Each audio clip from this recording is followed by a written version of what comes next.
One of my power moves in LinkedIn Sales Navigator is all around tracking my existing coworkers and seeing when they leave my company and they go to one of the companies in my territory.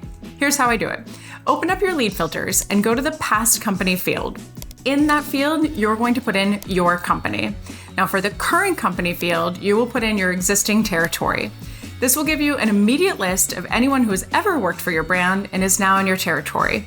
But the power move is hitting save on this search. Now, before you do this, you might want to narrow or broaden the search filters associated with it.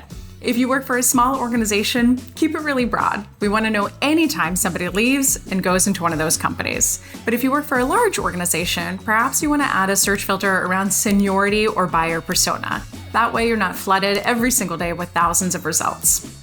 The beauty of this is you will get a search result notification every time someone leaves your company, updates their profile, and shows that they now work for one of the companies in your territory.